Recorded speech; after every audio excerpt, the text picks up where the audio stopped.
मार्गदर्शक सन्माननीय नामदार दिलीपरावजी वळसे पाटील सर.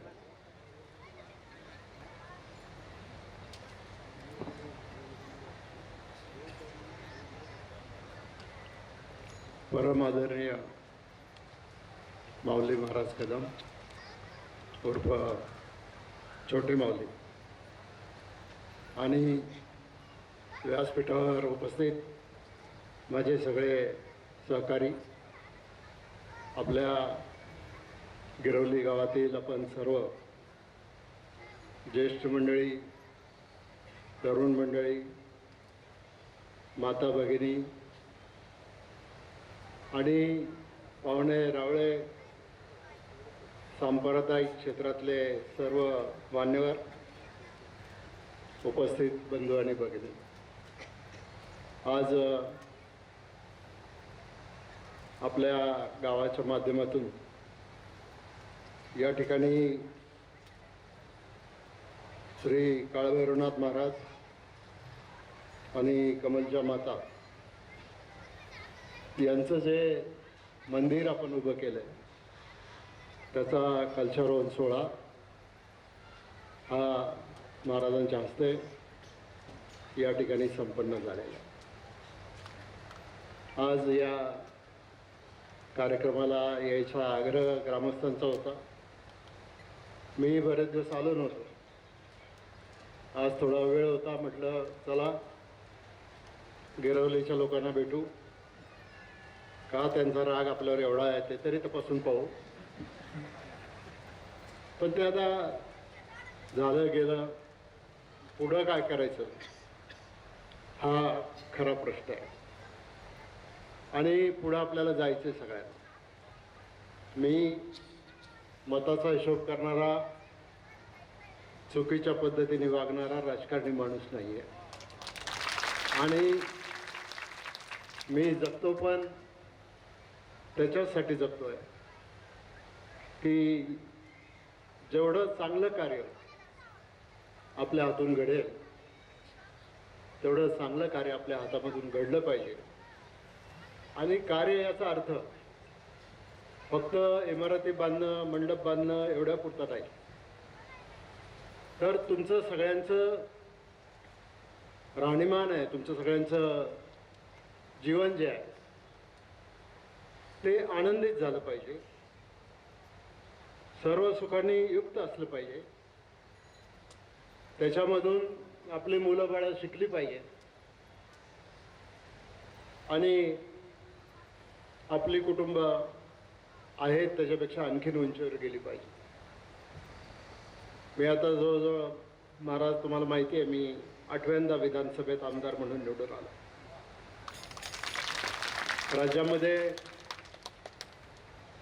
पहिले 10 वर्ष पैकी 5 वर्ष सत्तारूढ पक्षाचा आमदार, मग विरोधी पक्षाचा आमदार,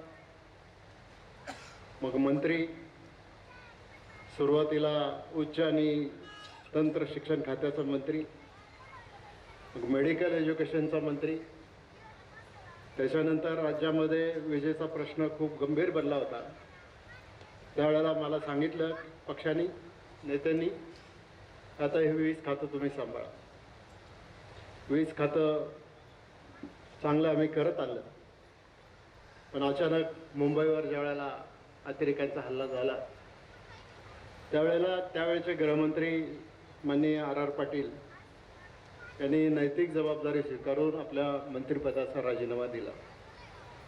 आणि मंत्रिपदाचा राजीनामा दिल्याच्या नंतर जयंतराव पाटलांची राज्याचे गृहमंत्री म्हणून निवड झाली.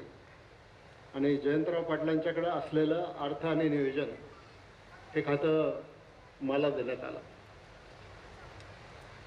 चांगलं काम मला या सगळ्याच विभागात करता आलं. नंतर मग मी 5 वर्ष महाराष्ट्राच्या विधानसभेचा अध्यक्ष राहिले. आणि विधानसभेचा अध्यक्ष म्हणून काम करत असताना पुढं गेलो आणि नंतर जे उद्धव ठाकरे साहेबांच्या नेतृत्वाखाली सरकार आलं त्या सरकारमध्ये मला गृहमंत्री म्हणून सुद्धा काम करायची संधी मिळाली. एक्साईज डिपार्टमेंट माझ्याकडे होतं, कामगार डिपार्टमेंट माझ्याकडे होतं, अनेक डिपार्टमेंटमध्ये मी काम केलं. बऱ्याच लोकांचा समज असा आहे की आमदार म्हणजे एका तालुक्याचा आमदार असतो, आणि बऱ्याच आमदारांचा पण समज असा आहे की आम्ही एका मतदारसंघाचे आमदार आहोत. आम्ही ज्यावेळेला आमदार होतो त्यावेळेला मी राज्याचे आमदार असतो. आम्ही ज्यावेळेला मंत्री असतो त्यावेळेला एका तालुक्याचे किंवा एका जिल्ह्याचे मंत्री नसतो, ते अख्ख्या राज्याचे मंत्री असतो. आणि त्याच्यामधून ही सगळी जी विकासाची कामं आहेत, आता ती सगळी मी यादी वाचत नाही, मोठी यादी आहे महाराज. म्हणजे मतदारसंघासाठी वेगळी यादी आहे, राज्यासाठीची वेगळी यादी आहे. आणि आता जवळपास म्हणजे आता ही 2029ला ही पुन्हा आमदारकीला निवडणूक होईल, त्यावेळेला महाराष्ट्राच्या विधानसभेमध्ये मला 40 वर्ष पूर्ण होतील काम करताना. त्याच्या आधी मी शरद पवार साहेबांचा सेक्रेटरी होतो. 81 सालापासून तर 88पर्यंत अख्ख्या महाराष्ट्रात फिरलो, अख्ख्या देशात फिरलो, मोठ्या मोठ्या नेत्यांशी संपर्क आला. हे मी का सांगतोय की राजकारणी लोकांच्याकडे बघण्याचा समाजाचा जो दृष्टिकोन आहे, तो दृष्टिकोन थोडासा धूसर झालेला आहे. हल्ली टी व्ही असतील, सोशल मीडिया असेल, व्हॉट्सअप असेल, आमका असेल, तमका असेल, त्याच्यातून सगळे चांगले वाईट विचार आपल्या सगळ्यांच्या डोक्यात त्या ठिकाणी घातले जातात. आता मी काही वारकरी नाही,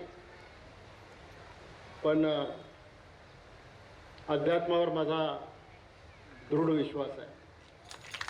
आणि अध्यात्म म्हणजे संतांनी दिलेली शिकवण, समाज सुधारकांनी दिलेली शिकवण, आणि त्याच्या माध्यमातून आपल्या स्वतःच्या जीवनामध्ये सुद्धा आपण कसं वागायचं आणि समाजासाठी सुद्धा आपण काय करायचं, ही भूमिका घेऊन आपण पुढे जात असतो. माझी तुम्हाला विनंती आहे, आपण कीर्तनात येतो, भजन करतो, पण इथं जे आपण ऐकतो त्याच्यामधल्या काही वेळेला काही कथा सांगितल्या जातात. रामायणात रामायणाची कथा, महाभारतात महाभारताची कथा, आणि या कथा ज्या वेळेला सांगितल्या जातात त्यावेळेला त्याच्यामधून आपल्याला नक्की एक आपण काहीतरी पिक्चर बघतोय का नाटक बघतोय म्हणून नाही. रामायणामध्ये आपण ज्या वेळेला ऐकतो किंवा त्यावेळेला रामाने सांगितलं, तुमच्यावर काळी जादू केलेली आहे, तुमच्यावर असं असं केलेलं आहे.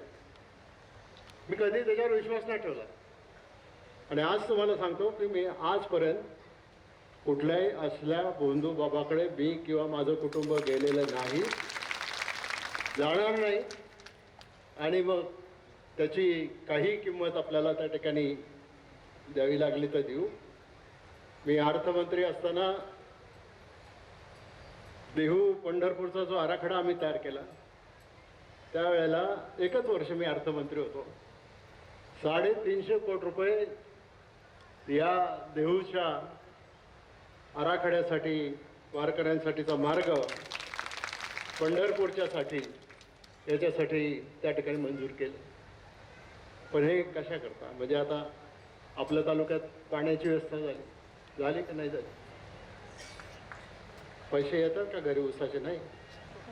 आपल्या तालुक्यामध्ये दुधाचं उत्पन्न वाढलं, आपल्या तालुक्यामध्ये बंधारे, धरण, कॅनॉल सगळं झालं. आपल्याकडं शिक्षण संस्था उभ्या राहिल्या, सरकारचं इंजिनिअरिंग कॉलेज उभं राहिलं, सरकारचं पॉलिटेक्निक उभं राहिलं, सरकारचं ITI उभं राहिलं. आणि हा जो सगळा, कारण पूर्वी आपल्या गावातले लोक, मला माहिती आहे सगळ्याच गावातले लोक, इथं 2 वेळचं अन्न मिळायला अडचण होती, म्हणून आपले वाडवडील, आजोबा पंजोबा गाव सोडून मुंबईला जाऊन नोकरी करायचे किंवा काही काम करायचे. स्वतःचं घर नसायचं, कोणाचं तरी घराच्या बाहेर पथारी टाकून झोपायचं. गावात आलं की तेवढं यात्रेच्या वेळेला कडक कपडे घालून यायचे आणि मग गावातले लोक म्हणायचे की आता शेठ आले. आता असे शेठ खूप, पण ती परिस्थिती होती, त्यांना बिचाऱ्यांना मी दोष देत नाही, पण ती परिस्थितीच त्यावेळची वेगळी होती. आणि ही परिस्थिती असताना आज हा जो भौतिक बदल झालेला आहे, आता आपण भीमाशंकर आराखड्याचं काम सुरू केलेलं आहे, आपण साखर कारखाना काढला, आपण दुधाच्या संस्था काढल्या. या सगळ्या संस्थांचं महत्त्व एवढ्यासाठी आहे की त्याच्यामधून तुमच्यापैकी प्रत्येकाच्या जीवनामध्ये काही ना काहीतरी बदल झालेला आहे. त्यामुळं आता आपली माणसं मुंबईला जायची थांबलेली आहेत. मुंबईचीच माणसं आता इकडे यायला लागली आहेत. कोविडमध्ये पाहिलं तुम्ही सगळ्यांनी, त्याला तिथं काय सोय नव्हती, तर सगळे इकडेच आलेले होते. आणि मग हे ट्रान्सफॉर्मेशन आपण ज्याला म्हणतो, पूर्वी ग्रामीण भागातून शहरात जायचे, आता शहरातून ग्रामीण भागात येतात. मग अशी जेवायला सचिन भाऊच्या बंगल्यावर गेलो, आता सचिन भाऊ सारखा बंगला. महाराज तुम्ही काहीतरी नातं सांगितलं काय, दाजी का काय काय एखाद्या उद्योगपतीला सुद्धा लाजवेल, पण त्याच्यामागे त्यांच्या कुटुंबाचे, त्यांच्या आजोबांचे कष्ट आहेत. फार तरुण वयात, म्हणजे सचिन नसेल कदाचित त्यावेळेला, घरातल्या लोकांनी हे सगळं उभं केलं. अशी कितीतरी नररत्न आपल्यामध्ये सुद्धा असतील. तुमच्या घरातली काही मुलं परदेशात शिकत असतील, मुली परदेशात शिकत असतील, कोणी अधिकारी असतील, कोणी आणखी काय असतील. हे सगळं महत्त्वाचं आहे. आणि म्हणून माझी तुम्हाला विनंती एकच आहे, ठीक आहे, विधानसभा, लोकसभा, जिल्हा परिषद काय करायचं ते करा, पण आज आपल्याला सगळ्यांना आपलं गाव पहिल्यासारखं एकत्रीकरण करायचं आहे. आणि ते झालं तरच त्याच्यामधून प्रगती होत राहील. मी आज आता संतोषने सांगितलं काही अडीअडचणी, मंडप बिंडप वगैरे. आता मंडप काय, तुम्ही मागाल तेवढे मंडप देऊ सचिन भाऊ, संतोष. पण नुसता मंडप नाही, मंडपामधला विचार, संतांचे विचार, स्वामींचे विचार, सगळ्यांचे विचार हे आपल्या जीवनामध्ये त्या ठिकाणी अंगीकारले पाहिजेत, ते आले पाहिजेत. आणि त्या दृष्टीनं गावातच नाही तर भावाभावांमध्ये पण नातं तसंच पाहिजे. सासू सुनांमध्ये सुद्धा ते नातं तसंच पाहिजे. घर आम्ही एकत्र ठेवू शकलो, घर आम्ही आनंदी ठेवू शकलो, तर समाज त्याच्यामधून आनंदी होत असतो. आणि म्हणून तुमच्या गावामध्ये संतोष, काही तुमच्या अडीअडचणी असतील मला सांगा, आपण त्याच्यातून मार्ग काढू. देवस्थानला क दर्जा मिळणं हे एवढं सोपं नाही, त्याचा काही फार उपयोग पण नाही. तुम्हाला पैसे किती लागतात तेवढं मला सांगा, बाकीचं पास होणं सगळं कशाला दर्जा पाहिजे. कारण तसंही एक अट अशी आहे, मुळात त्या गावातल्या त्या मंदिरामध्ये किमान 1,00,000 लोक तरी बाहेरचे वर्षातून आले पाहिजे. आपल्याकडे येतात का गिरवलीला? आणि दर्जा जरी मिळाला तरी शेवटी पैसे मंजूर करणारे आम्हीच आहोत तिथं. मग दर्जा असला काय नसला काय, पैसे तर तुम्हाला जे काम तुम्ही सांगाल, जेन्युइन काम जे सांगाल त्याच्यासाठी आपल्याला काम करायचं आहे. आणि शेवटची गोष्ट सांगतो की मी आता एक नवीन योजना हातामध्ये घेणार आहे आपल्या अख्ख्या आंबेगाव तालुक्यासाठी. सरकारने आता एक योजना काढली आहे की प्रत्येक घरावर सोलर पॅनल बसवायचे आणि त्या सोलर पॅनलच्या माध्यमातून घरातली लाईट तुम्हाला वापरायला मिळेल. आणि विजेचं बिल जे आता अलीकडच्या काळात अव्वाच्या सव्वा येतं ते कमी करायचं. याच्यासाठी सरकारकडून जवळजवळ 70,000पेक्षा जास्त रकमेची सबसिडी पण देण्यात येते. ग्रामस्थांनी पुढाकार घ्या. मी हा कार्यक्रम फक्त एकट्या नारोडीपुरता, गिरवलीपुरता नाही, तर मला या तालुक्यातलं प्रत्येक गाव सोलरवर त्या याला लाईट आली पाहिजे. म्हणजे लोड शेडिंगचा सुद्धा त्रास तुम्हाला कोणाला कधीच होणार नाही. अशा प्रकारची व्यवस्था आपण करू. त्याच्यासाठी तुम्ही पुढाकार घ्या. बाकीचे प्रश्न तुम्ही ज्यावेळेला सांगाल, माझ्या मनामध्ये आला तर तो तुम्ही बांधला मंडप, पण त्याचा किती उपयोग होतो मला माहिती नाही. कीर्तन प्रवचनासाठी असा RCCचा मंडप बांधून उपयोग नाही. मेंगडेवाडीला किंवा खडकीला किंवा आणखीन बाकीच्या गावांमध्ये असे जे मोठे मोठे मंडप बांधलेले आहेत, तसा मंडप डोम म्हणजे सिमेंट काँक्रीट विटा काही नाही, सगळं स्टील स्ट्रक्चरमध्ये उभं करायचं आणि साईडला थोडी जागा सोडायची. आधी आपण मेन मंडपाचं काम करू, मग या बाजूला एक अशी पडवीसारखी पडवी काढू, या बाजूला एक काढू, मग कीर्तनही होईल किंवा लग्न कार्य असलं, कुठलंही कार्य असलं, कोणाच्याही घरातलं असलं तरी त्याचा वापर करता येईल. जेवणाच्या वेळेला जेवणावेळीसुद्धा बसवायला तिथं उपयोग करता येईल. ही योजना आता मला पुढं घेऊन जायची आहे. त्याच्यासाठी तुमचं सगळ्यांचं सहकार्य पाहिजे.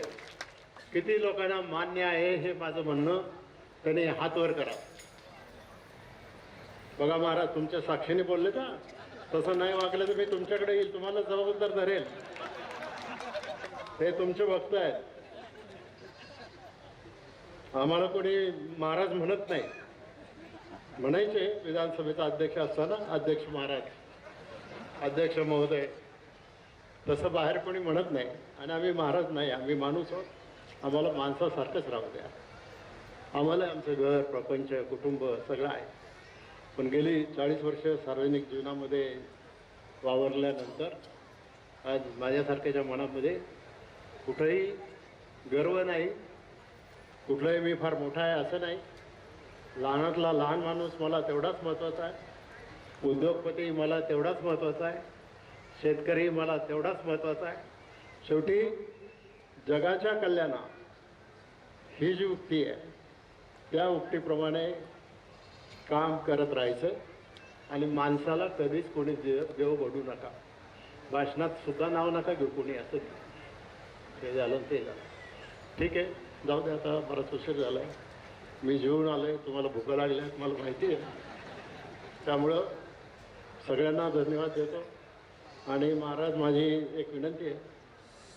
खरं आम्ही लवकर येणार होतो, पण आता हे आमचे राजकीय पुढारी काय, जरा लवकर नका येऊ, जरा उशिरा या. का?